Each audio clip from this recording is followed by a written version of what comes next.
Okay, we are live and we are back after a very long break because no, I'm just joking. Assalamu alaikum wa rahmatullahi wa barakatuh and welcome back to the finale of the pre-iftar plug. And it is the one and only, the Khair Check segment. And in this segment, we move into just there's so much to talk about. I know. I don't even know what to say.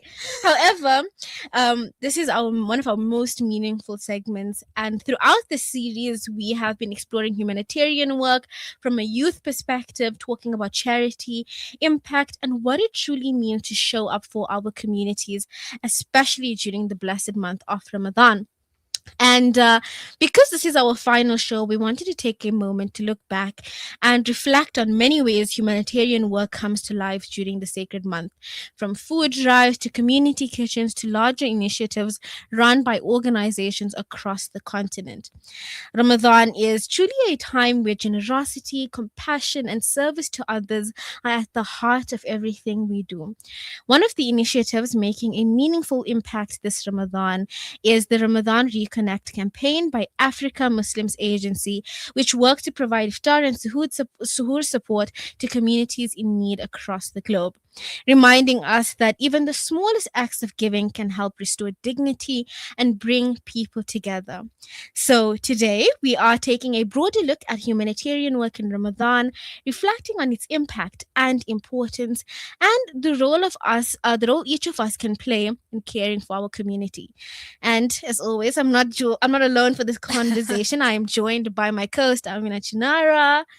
Assalamu alaikum. Wa alaikum salam. I don't know if I'm a bit excited that the fasting is coming to an end. Astaghfirullah. But you know what?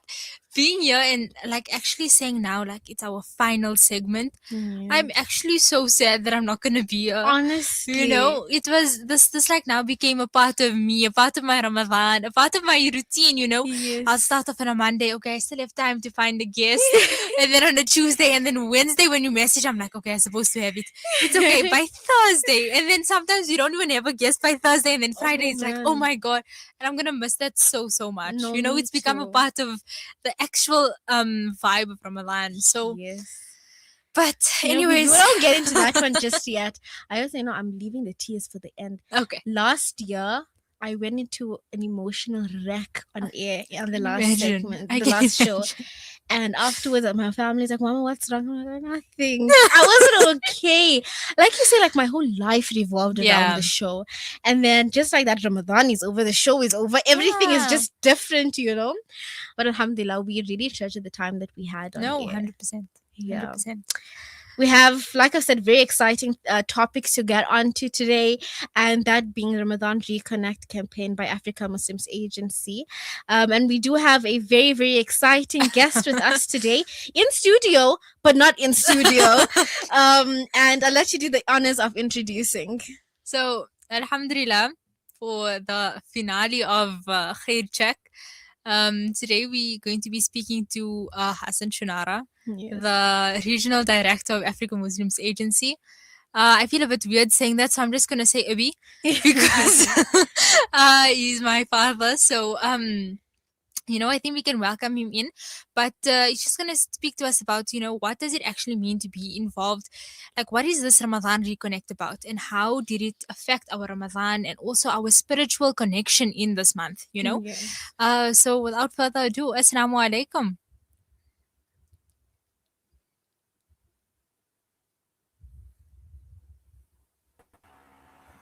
Wa alaikum salam wa rahmatullahi wa barakatuh. Feels weird being in the same building but in a different setting.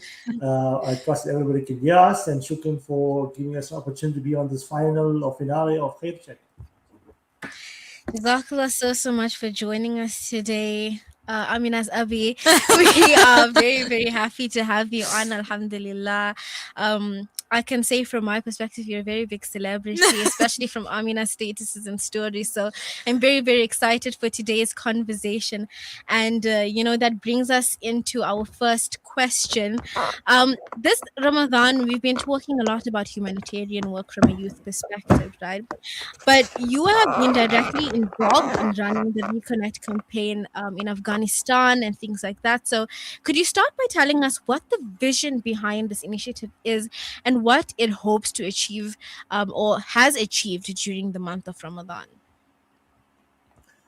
Alhamdulillah, shukran for having us once again. And let me say at the onset, I'm not the brains or the behind the concept and the reason. Obviously, it's a team effort, and I want to give due credit to our marketing team and also staff who each year post Ramadan we analyze, we look at the campaign that was had, we look at the deliverance of the project, we look at the impact it had around the world, and then we then look at how we can enhance the work in more countries and how we can improve the manner with which we do the work in every campaign. And likewise, alhamdulillah, let's give due where due is in the marketing team and as well as those involved from the CEO to the other senior executive came up with Ramadan Reconnect. And the purpose of Ramadan Reconnect, and I mean, it's more evident now when you see what's happening around the world. You see the challenges in the Middle East, you see the challenges in the Far East, um, and every person is directly or indirectly impacted in some way, form, or the other.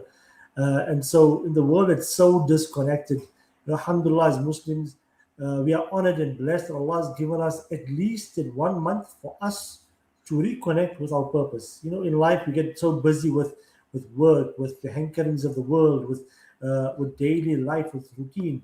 And alhamdulillah, with Ramadan, it's a time to realign ourselves with our visions, our goals, our dreams, reconnect with Quran, reconnect with the house of Allah, reconnect with community, reconnect with loved ones, but more importantly also to reconnect with those who may not find themselves in a similar situation like us.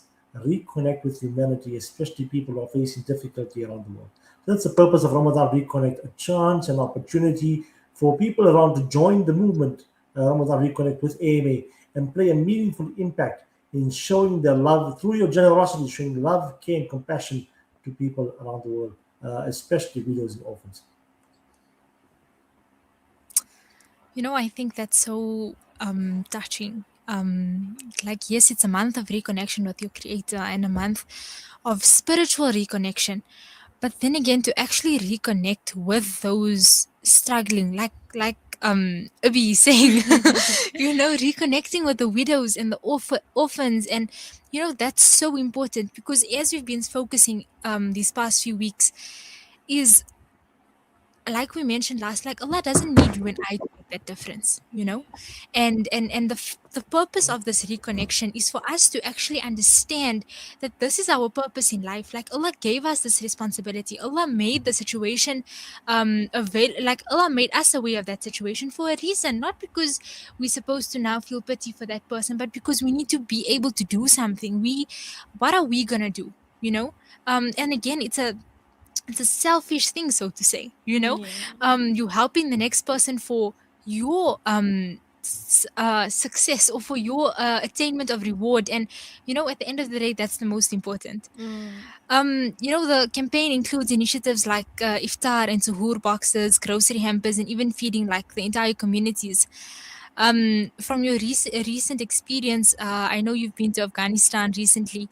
What kind of impact do these programs have on families and communities receiving the support? Alhamdulillah, in terms of the impact of the generosity of donors and and let's take it actually to a home and let's take it to Afghanistan. In Afghanistan, we know a country that's been ravaged by 4 decades of conflict and now finds itself in a new war with its neighbor.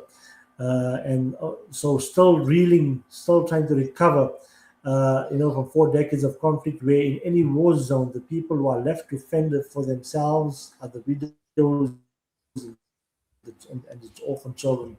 And in the homes of Afghanistan, you find 6, 7, 8, 9-year olds become the men of the house, in that they have to leave the home in the early hours of the morning They perhaps go dumpster diving, which is go and look in the bins for something to eat for the family, or look for something that they could get from the bins so they could sell and help the mother in terms of paying for the rent and putting food on the table.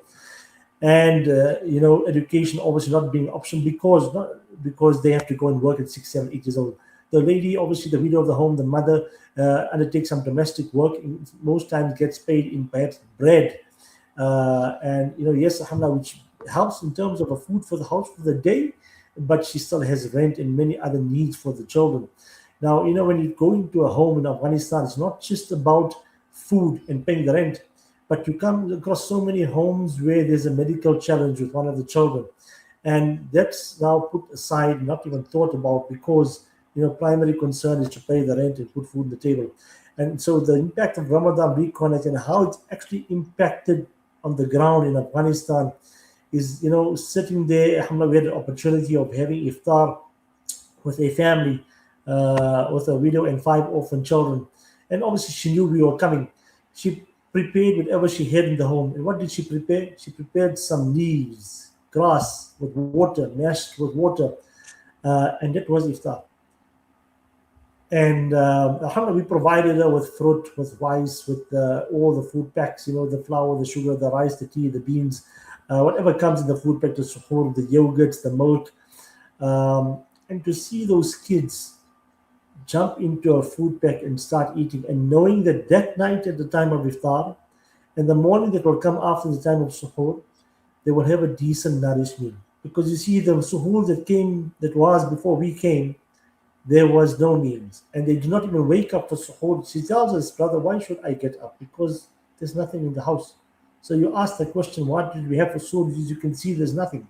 So the impact of Ramadan Reconnect is you can see the joy in the spirit and the tears rolling down a mother's face when she looks at her young children digging into those boxes and eating their full and their nourishment. And at least for that night and the weeks thereafter, there will be smiles in the home. Alhamdulillah. So to see the Ramadan Reconnect program, that's the real difference it makes to the ground. We can't put a value to it. I can explain what we've seen and witnessed, but to personally be there and hear the du'as they make for people around the world, alhamdulillah, accepted from one and all. Ameen. It's so I think different and good hearing that in these communities that are outside of our comfort zone, out of our country, that people are really going through it, but alhamdulillah, there's help for them, and that they're able to have their Ramadans a little bit better than how it usually would be with initiatives like the Ramadan Reconnect. And it's almost a moment for us to sit down and reflect, as we always do on the show, to think about our lives and compare it to the lives of others, really. And that brings me into my next question, and that is, for many of us sitting at home preparing for iftar with our families, it can sometimes be difficult to truly grasp the realities that other communities are facing. What are some things that you have witnessed through this campaign, even more, that kind of correlate with our life in South Africa and highlight why initiatives like this are so important from a South African perspective? I know, Sister Mama, currently, obviously, we refer to a recent, and perhaps you've seen, or the video that we sent out about a week ago, whilst we're in Afghanistan. And like I mentioned earlier, Afghanistan finds itself in a new war. What I mean is, obviously, there's conflict in the area in terms of between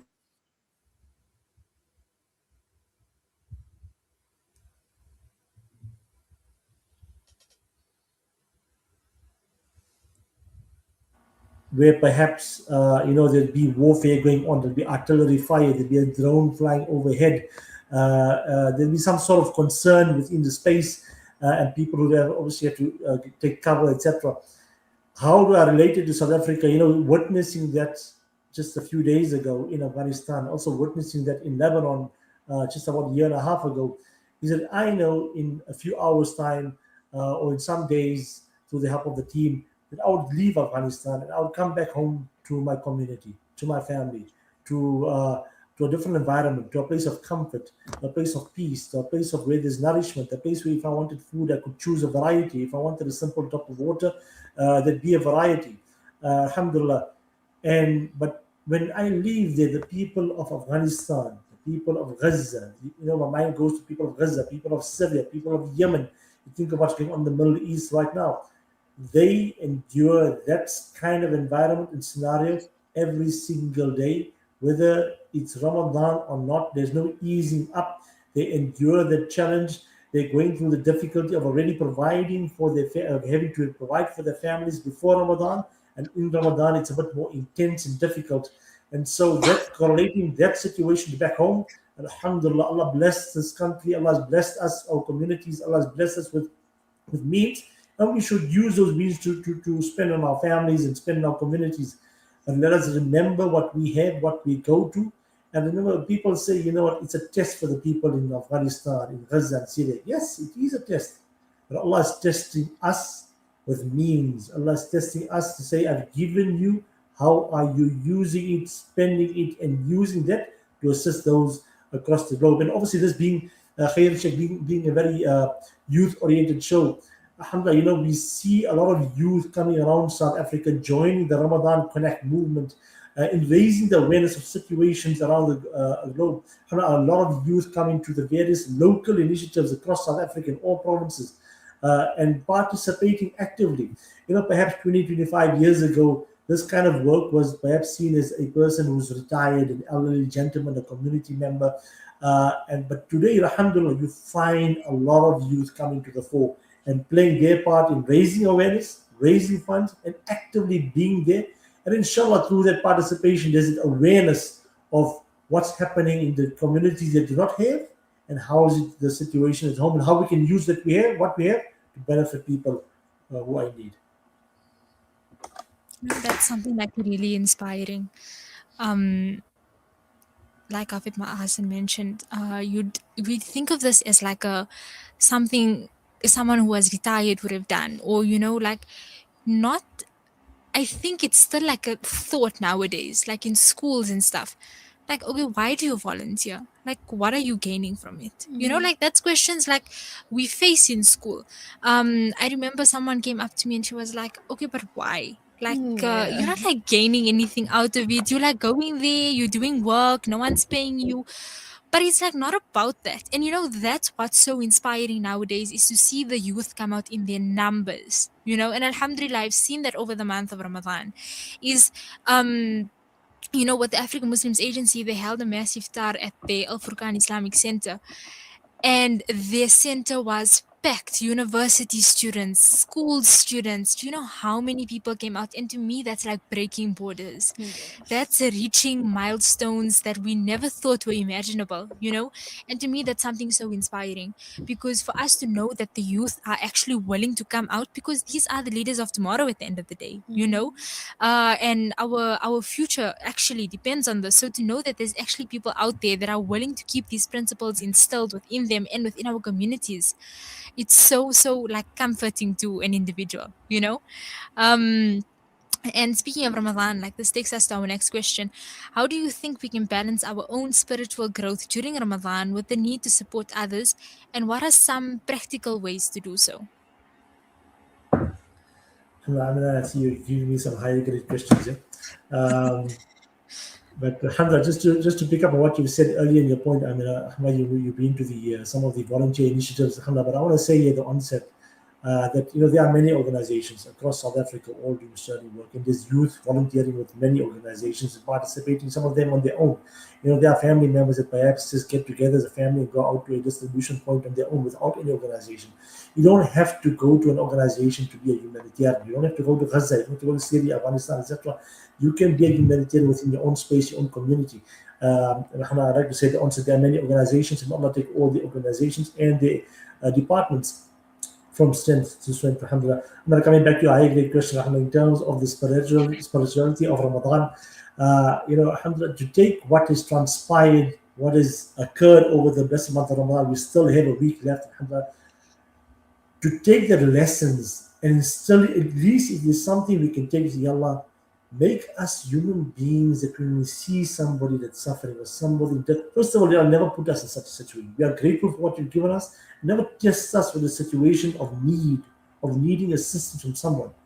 Ya Allah, you put us in a situation where we're able to assist. And when we see and witness and come across a situation where somebody's in need, There at least put that feeling in the heart that we want to do something, that we want to give, we want to help, we want to. A mentality of always a servant, serving the next person, irrespective of race, color, and religion. And that's something perhaps you could take within us as we leave the month of Ramadan after next week, obviously, and move beyond.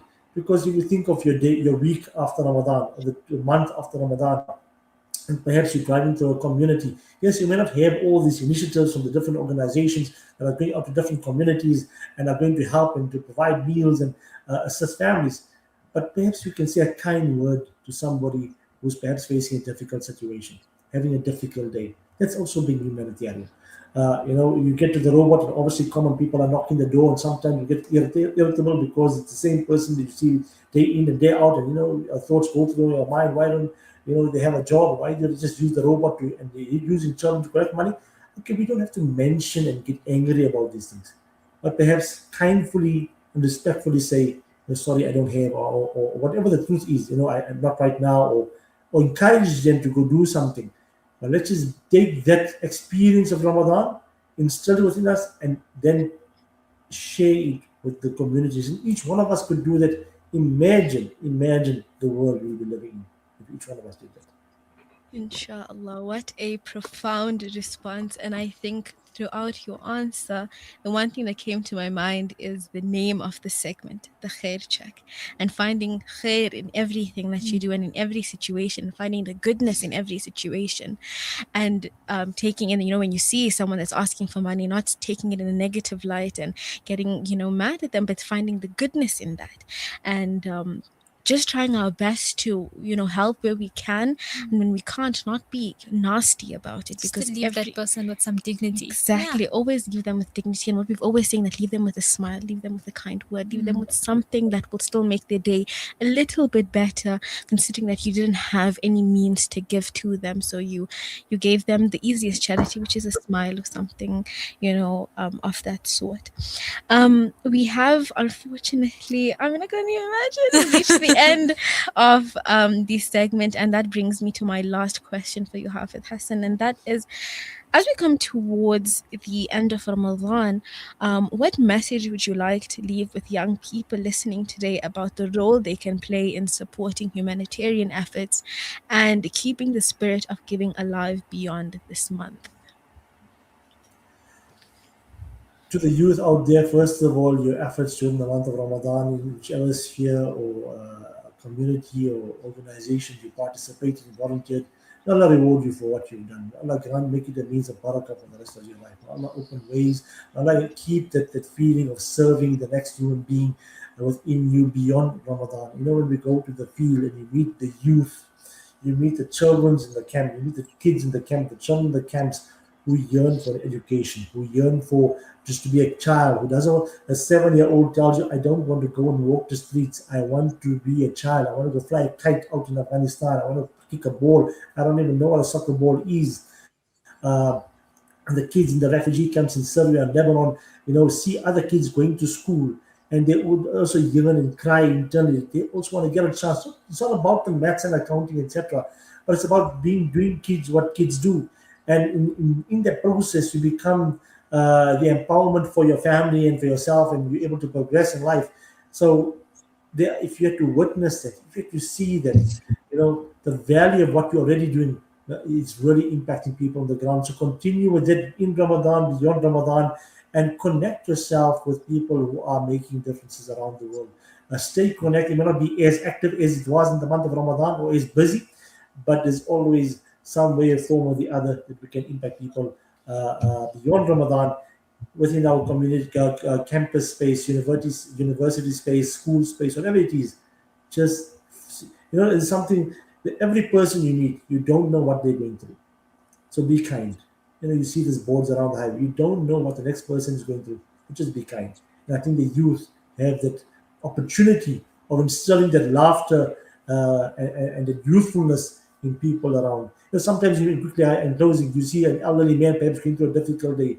It just needs one youngster to come up to say something, crack a joke, so to speak, and inside he made me feel good. Something small like that makes a huge difference. Shukran for having us on Khair Check.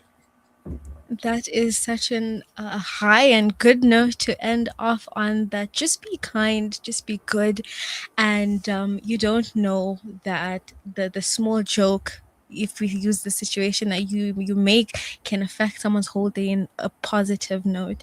Jazakallah so much for joining us, Hafidh Hassan. We truly enjoyed having you on Salam Media and for having Africa Muslims Agency a part of Salam Media. Amina, how are you feeling? I'm Firstly, I was a bit intimidated this whole session since it's my yeah, but I'm glad to have had him on the segment, alhamdulillah, and this being our last segment. When this entire thing was offered to me at first, I was like, okay, it's a radio show, like let's try it out, Yes. and I didn't realize that I'm actually quite saddened to say that this is the last segment, and to say that, like, to say the final goodbye, so to say, like, inshallah, until next year. Yes. But in closing, because I know we're running out of time, Umama, thank you so much for having me and for being an amazing co-host.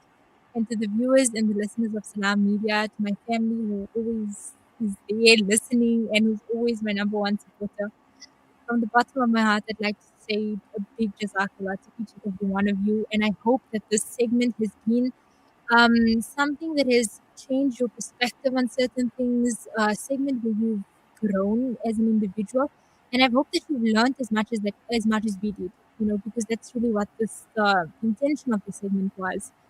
Um, so I wish each and every one of you a blessed Eid and enjoy the remaining days of your Ramadan, inshallah. And please remember us in your du'as. Shukran so much for having me.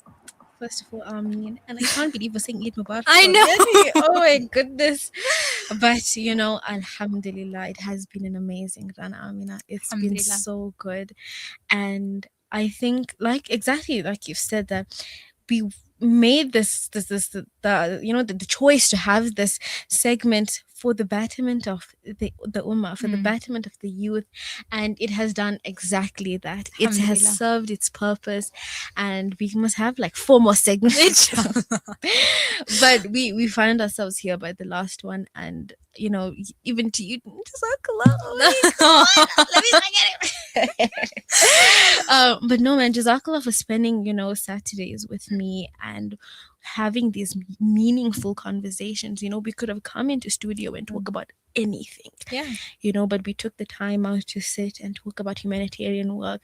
Got to meet your whole family. No.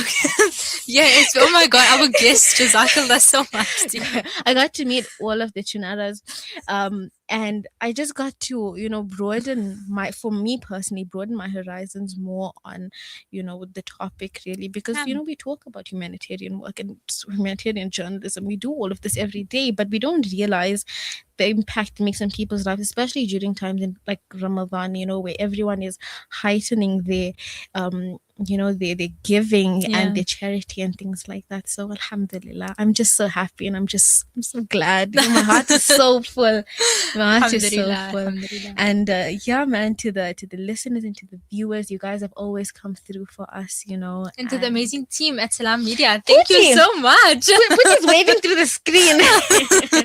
And just all the brains behind this. We're in this new studio this Ramadan. We're able to have you in studio with me. Like, these are all so many blessings that we are just so grateful for. Alhamdulillah. So that has been me and Amina on the Khair check right here on the pre-iftar plug, which has been with you every Saturday from 2 to 4 p.m. Assalamu alaikum wa rahmatullahi wa barakatuh.